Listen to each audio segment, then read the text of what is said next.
I feel led to preach this message to bring a word of encouragement to each one of us that God is able. The last 2 years have been dramatic in many respects in our world. We had the COVID 2 years ago. Just about this time, last 2 years, we had the lockdown. And that is when we couldn't come to church. Businesses were shut down. Everything was shut down. It looked like we were living in a movie world. Our world, which we thought was all together, all of a sudden felt very sick. And at the beginning of the pandemic, as you remember, there was so much uncertainty. There was no vaccine, there was no treatment, and there was no hope.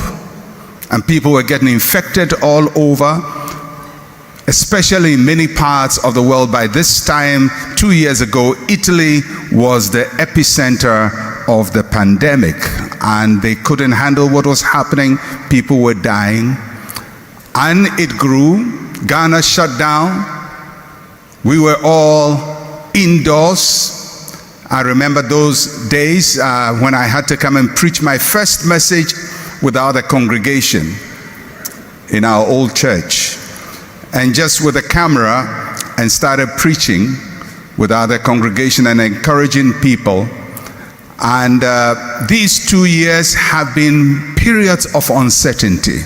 It's affected us in many, many ways. It's affected many of you, even in your worship, because some people are still bound by COVID at home. It affected businesses. Economies were shut down. And it didn't just happen 2 years ago. It continued throughout the year of 2020 and went through the year 2021. Much of last year was full of uncertainty. It's only in this year that we are beginning to see some glimmer of hope along the horizon, that things are getting better. And I follow Ghana's numbers very, very closely. I am a very ardent student of COVID. You can be sure. I know every country and what is happening there. I know what is happening, and I do it religiously, follow it every day, just to be sure of what is happening. And thank God our numbers in Ghana have gone very low, and we are now active case of about 69. That is statistical zero in Ghana. Statistical zero. And it's almost, most regions are zero. Accra is just about 21 active cases in Ghana. So God has been good to us. But in the process, so much has been dislocated. And just when we thought we were swinging out of COVID and we were going to rebuild our world, then we had the prospect of a war that nobody can tell the end of. And we don't know whether the world is headed to a third world war or whatever it is. Because sometimes things may start very innocently and then become something totally different. I remember when the pandemic started in China, we thought it was for the Chinese until it hit everybody. So we can't predict. And in moments of uncertainty, we all feel uncertain. We feel unsure. We feel we probably can't make it. We are not sure how things are going to happen. But I just came to assure you this morning that God is able. And whilst things are changing, whilst life is uncertain, keep your eyes on the Lord. Keep your faith in the Lord. Keep yourself grounded in the word of the Lord, because God is able. And I'm going to walk you through 4 scriptures in the Bible, 2 in the Old Testament and 2 in the New Testament, that affirm what we are talking about, that God is able. My first text is in Romans chapter 14, verse 4. Romans chapter 14, verse 4. The Apostle Paul is writing, And it says, who are you to judge another's servant? To his own master he stands or falls. Indeed, he will be made to stand, for God is able to make him stand. I want you to note that God is able to make him stand. And you can personalize it and say, God is able to make me stand. The background to what Paul is writing here has to do with an argument that was going on in the early church, and the argument was about food. Because in the Roman world, meat was always offered to the gods of Rome before they were sold in the market.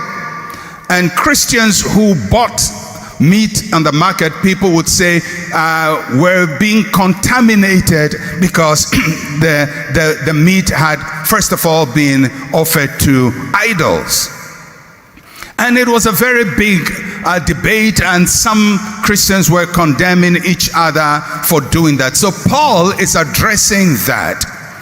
And Paul basically is saying, whether the food is offered to idols or not, a cow is a cow. God created it, and when you eat it in faith, you will not be contaminated and you will not be harmed.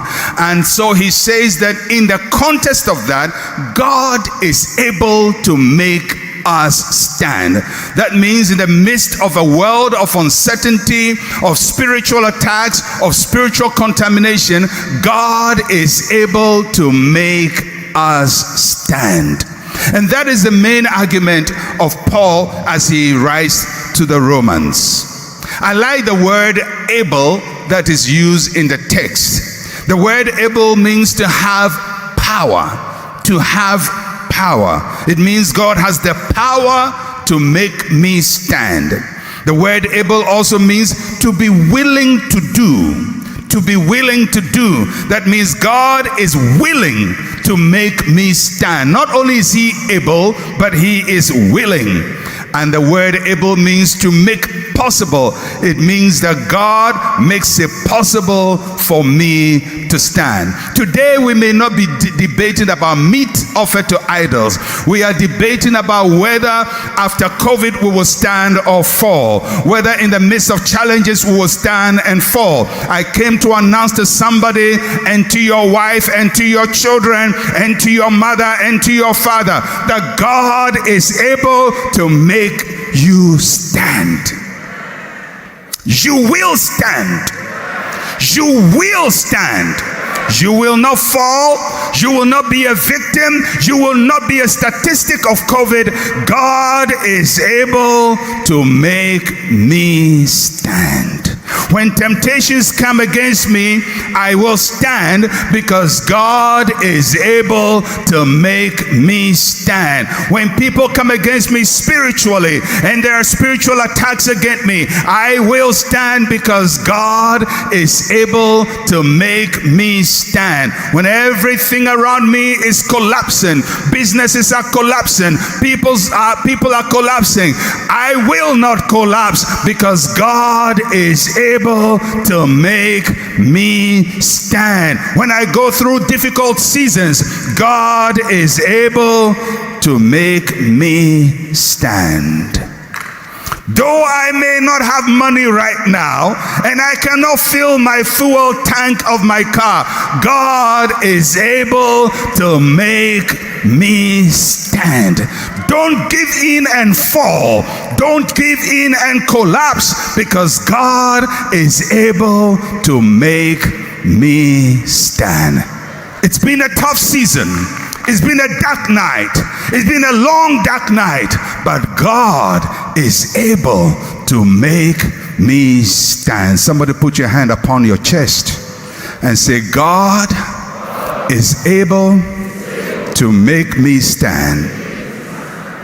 And that's the truth. The second text that we want to consider, speaking to us about what God is able to do, is in Daniel chapter 3 verse 17. Daniel, that chapter 3 verse 17. And it reads, If that is the case, our God whom we serve is able to deliver us from the burning fiery furnace, and he will deliver us from your hand, O Mr. King. Shadrach, Meshach, and Abednego were the ones who uttered these words. They were caught in a difficult political and spiritual dilemma with King Nebuchadnezzar. They have refused to bow to the king's image. Everybody is bowing, but they were the only ones standing. They chose to stand. And when you choose to stand, there are consequences. There will be targeting, there will be attacks, because when everybody is going down and you refuse to go down and stand, people will notice you, people will point at you, and people will start attacking you. And that's what happened to Shadrach, Meshach, and Abednego. These three Hebrew boys stood up when everybody bowed to the image of King Nebuchadnezzar. The king was so angry that he decided that they had to suffer the greatest of punishment, not only to be thrown into fire, but to be thrown into fire that has been heated 7 times. So hot that the people heating the fire itself were destroyed by the fire. And the king gave them the option, last minute, to change their minds.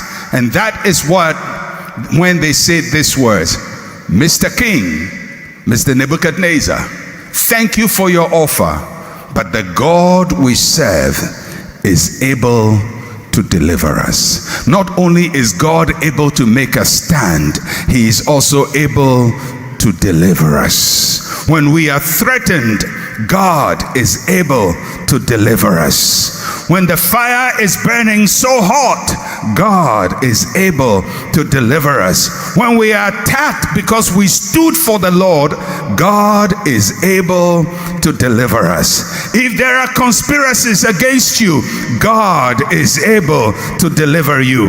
If you are the focus of gossips, God is able to deliver you.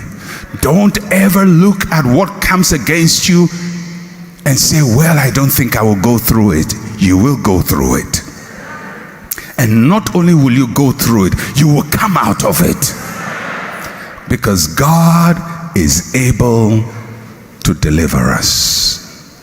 God is able to make us stand. And when we get attacked because we are standing, God is able to deliver us. I don't know what the world is coming to. I have stopped predicting the world since 2 years ago, because anything can happen in our world where we are now. Anything can happen. But my heart is fixed on the Lord, that he is able to make me stand and he will deliver me.